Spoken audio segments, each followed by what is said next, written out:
ನಮಸ್ಕಾರ ಎಲ್ರಿಗೂ, welcome to ರಶೂಸ್ ಅಡಿಗೆ ಮನೆ. ಇವತ್ತು ಮಾಡ್ತಾ ಇರೋಂಥ ರೆಸಿಪಿ ವಡಾ ಪಾವ್. ಮನೆಯಲ್ಲೇ ಈಸಿಯಾಗಿ ಮಾಡ್ಬೋದಾದಂಥ ರೆಸಿಪಿ. ಇದಕ್ಕೆ ಬೇಕಾಗಿರುವಂಥ ಸಾಮಗ್ರಿಗಳು: 2 ಕಪ್ ಕಡಲೆ ಹಿಟ್ಟು, ಅರ್ಧ ಕಪ್ ಕಡಲೆ ಬೀಜ, ಕೊತ್ತಂಬರಿ ಸೊಪ್ಪು, 1 ಟೇಬಲ್ ಸ್ಪೂನ್ ಖಾರದ ಪುಡಿ, ಕರಿಬೇವು, ಉಪ್ಪು, 1 ಟೀ ಸ್ಪೂನ್ ಅರಿಶಿನ, 8 ಹೆಸರು ಬೆಳ್ಳುಳ್ಳಿ, 5 ಹಸಿಮೆಣಸಿನಕಾಯಿ, 1 ಟೀ ಸ್ಪೂನ್ ಸಾಸಿವೆ, 1/4 ಟೇಬಲ್ ಸ್ಪೂನ್ ಹಿಂಗು, 6 ಹಸಿಮೆಣಸಿನಕಾಯಿ, 5 ಬೆಳ್ಳುಳ್ಳಿ ಆಯಿಲ್ ಫ್ರೈ ಮಾಡೋಕ್ಕೆ, ಪುದೀನ 1 ಹಿಡಿ, ಕೊತ್ತಂಬರಿ 1 ಹಿಡಿ, ಹಸಿಮೆಣಸಿನಕಾಯಿ 4, 7 ಹೆಸರು ಬೆಳ್ಳುಳ್ಳಿ, 5 ಆಲೂಗಡ್ಡೆ ಬೇಯಿಸಿ ಸಿಪ್ಪೆ ತೆಗೆದಿಟ್ಕೊಂಡಿರೋದು, ಪಾವ್ ಬನ್ 12, ಅಂಗಡಿಯಲ್ಲೇ ಸಿಗುತ್ತೆ ಪಾವ್ ಬನ್, ಎಣ್ಣೆ. ಈಗ ಮಾಡೋ ವಿಧಾನ ನೋಡೋಣ. ಮೊದಲಿಗೆ ಆಲೂಗಡ್ಡೆನ ಸ್ಮ್ಯಾಶ್ ಮಾಡ್ಕೊಳ್ಳೋಣ. ನಾನು ಸ್ಮ್ಯಾಶರಲ್ಲಿ ಯೂಸ್ ಮಾಡ್ತಾ ಇದ್ದೀನಿ, ನೀವು ಕೈಯಲ್ಲಿ ಕೂಡ ಸ್ಮ್ಯಾಶ್ ಮಾಡ್ಕೋಬೋದು. ಒಂದು ಕುಟಾಣಿಗೆ 8 ಹೆಸರು ಬೆಳ್ಳುಳ್ಳಿ, 5 ಹಸಿಮೆಣಸಿನಕಾಯಿ ಜಜ್ಕೊಳ್ಳೋಣ.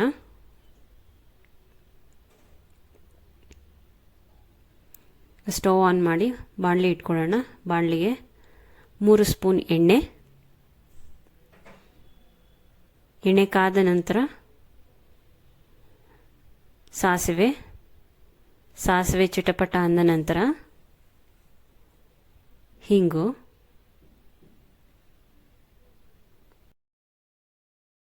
ಬೆಳ್ಳುಳ್ಳಿ ಹಸಿಮೆಣಸಿನಕಾಯಿ ಜಜ್ಜಿ ಇಟ್ಕೊಂಡಿರೋದು,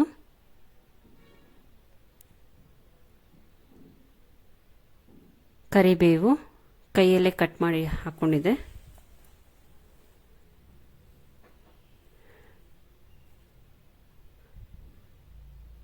ಅರಿಶಿನ ಎಲ್ಲ ಫ್ರೈ ಮಾಡ್ಕೊಳ್ಳೋಣ. ಸ್ಟವ್ ಆಫ್ ಮಾಡಿ ಸ್ಮ್ಯಾಶ್ ಮಾಡಿ ಇಟ್ಕೊಂಡಿರುವಂಥ ಆಲೂಗಡ್ಡೆ, ರುಚಿಗೆ ತಕ್ಕಷ್ಟು ಉಪ್ಪು,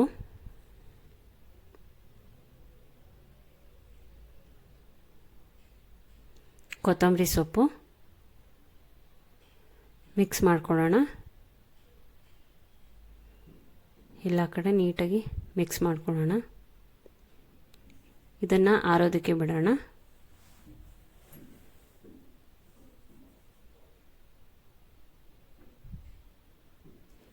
ಒಂದು ಬಟ್ಲಲ್ಲಿ ಕಡಲೆ ಹಿಟ್ಟು, ಸ್ವಲ್ಪ ಉಪ್ಪು, ಅರಿಶಿನ ಸ್ವಲ್ಪ, ಖಾರದ ಪುಡಿ ಸ್ವಲ್ಪ ಮಿಕ್ಸ್ ಮಾಡ್ಕೊಳ್ಳೋಣ.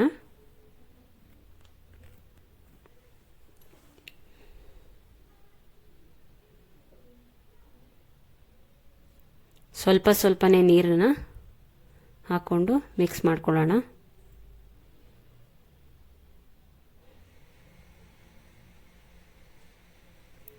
ಈ ಕನ್ಸಿಸ್ಟೆನ್ಸಿಯಲ್ಲಿ ಬ್ಯಾಟರ್ ರೆಡಿಯಾಗಿರಬೇಕು ವಡಾಗೆ. ಸ್ಟವ್ ಆನ್ ಮಾಡಿ ಎಣ್ಣೆನ ಹಾಕೊಳ್ಳೋಣ ಡೀಪ್ ಫ್ರೈಗೆ.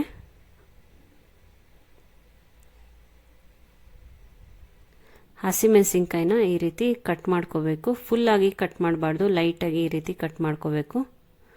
ಒಂದು 6 ಹಸಿಮೆಣಸಿನ್ಕಾಯಿನ ನಾನು ಈ ರೀತಿ ಲೈಟಾಗಿ ಕಟ್ ಮಾಡ್ಕೋತಾ ಇದ್ದೀನಿ. ಎಣ್ಣೆ ಕಾದ ನಂತರ ಈ ಹಸಿಮೆಣಸಿನ್ಕಾಯಿನ ಎಣ್ಣೆಗೆ ಹಾಕಿ ಫ್ರೈ ಮಾಡ್ಕೊಳ್ಳೋಣ.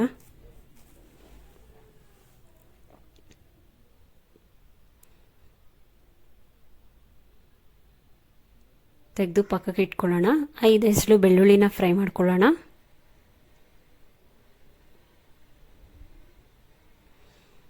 ತೆಗೆದು ಪಕ್ಕಕ್ಕೆ ಇಟ್ಕೊಳ್ಳೋಣ. ಈಗ ಕಡಲೆ ಹಿಟ್ಟನ್ನು ಈ ರೀತಿ ಸ್ಪೂನಲ್ಲಿ ಹಾಕಿ ಗರಿ ಗರಿ ಆಗೋ ತನಕ ಫ್ರೈ ಮಾಡ್ಕೋಬೇಕು.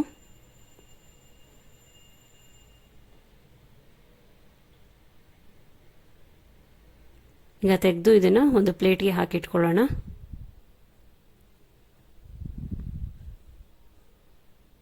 ಇನ್ನೊಂದು ಬಾಣಲಿ ತಗೊಂಡು ಅದಕ್ಕೆ ಕಡಲೆ ಬೀಜ, 1 ಸ್ಪೂನ್ ಎಣ್ಣೆ,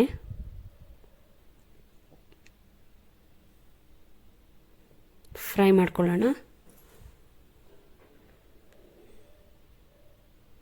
ಎಣ್ಣೆಯಲ್ಲಿ ಫ್ರೈ ಮಾಡಿ ಇಟ್ಕೊಂಡಿರೋಂಥ ಬೆಳ್ಳುಳ್ಳಿ,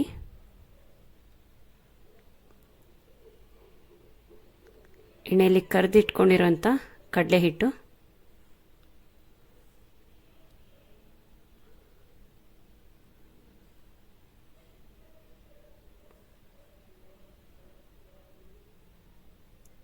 ಉಳಿದಿರೋಂಥ ಖಾರದ ಪುಡಿ, ಉಪ್ಪು ಎಲ್ಲ ಚೆನ್ನಾಗಿ ಫ್ರೈ ಮಾಡಿಕೊಂಡು ಸ್ಟವ್ ಆಫ್ ಮಾಡಿ ಆರೋದಕ್ಕೆ ಬಿಡೋಣ. ಆಲೂಗಡ್ಡೆ ಉಂಡೆ ಮಾಡ್ಕೊಳ್ಳೋಣ. ಈ ರೀತಿ ಮೀಡಿಯಮ್ ಸೈಜಲ್ಲೇ ಆಲೂಗಡ್ಡೆ ಉಂಡೆ ಮಾಡಿ ಇಟ್ಕೊಂಡಿದೆ. 13 ಆಲೂಗಡ್ಡೆ ಉಂಡೆ ಆಗಿದೆ. ಈಗ ಕಡಲೆ ಬೀಜ ಆರಿದೆ, ಅದನ್ನು ಮಿಕ್ಸಿ ಜಾರ್ಗೆ ಹಾಕ್ಕೊಂಡು ಪೌಡರ್ ಮಾಡ್ಕೊಳ್ಳೋಣ. ಇದು ಕೆಂಪು ಚಟ್ನಿ ಪೌಡರ್ ರೆಡಿಯಾಗಿದೆ. ಈಗ ಹಸಿರು ಚಟ್ನಿ ಮಾಡ್ಕೊಳ್ಳೋಣ. ಹಸಿರು ಚಟ್ನಿಗೆ ಪುದೀನ, ಕೊತ್ತಂಬರಿ, ಹಸಿಮೆಣಸಿನ್ಕಾಯಿ, ಬೆಳ್ಳುಳ್ಳಿ, ಉಪ್ಪು, ಸ್ವಲ್ಪ ನೀರು ಹಾಕಿ ರುಬ್ಬಿಟ್ಕೊಂಡಿದೆ. ಕೆಂಪು ಚಟ್ನಿ, ಹಸಿರು ಚಟ್ನಿ, ಫ್ರೈ ಮಾಡಿ ಇಟ್ಕೊಂಡಿರೋ ಹಸಿಮೆಣಸಿನ್ಕಾಯಿ ಎಲ್ಲ ರೆಡಿ ಇದೆ. ಈಗ ಎಣ್ಣೆನ ಬಾಣಲಿಗೆ ಹಾಕಿ ಬಿಸಿ ಮಾಡೋದಕ್ಕೆ ಇಟ್ಟಿದೆ. ಒಂದೊಂದೇ ಆಲೂಗಡ್ಡೆನ ಈ ರೀತಿ ಬ್ಯಾಟರಲ್ಲಿ ಉರುಳಿಸಿ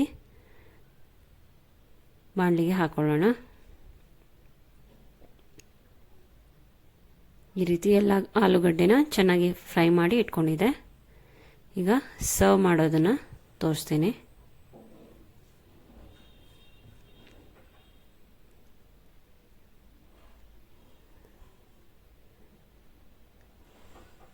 ಪಾವ್ ಬನ್ ತಗೊಂಡು ಈ ರೀತಿ ಮಧ್ಯದಲ್ಲಿ ಕಟ್ ಮಾಡ್ಕೋಬೇಕು. ಫುಲ್ಲಾಗಿ ಕಟ್ ಮಾಡ್ಕೋಬಾರ್ದು. ಈ ರೀತಿ ಓಪನ್ ಆಗೋ ಥರ ಕಟ್ ಮಾಡ್ಕೋಬೇಕು. ಒಂದು ಕಡೆ ಕೆಂಪು ಚಟ್ನಿ ಪುಡಿನ ಎಲ್ಲ ಕಡೆ ಈ ರೀತಿ ಸ್ಪ್ರೆಡ್ ಮಾಡ್ಕೋಬೇಕು.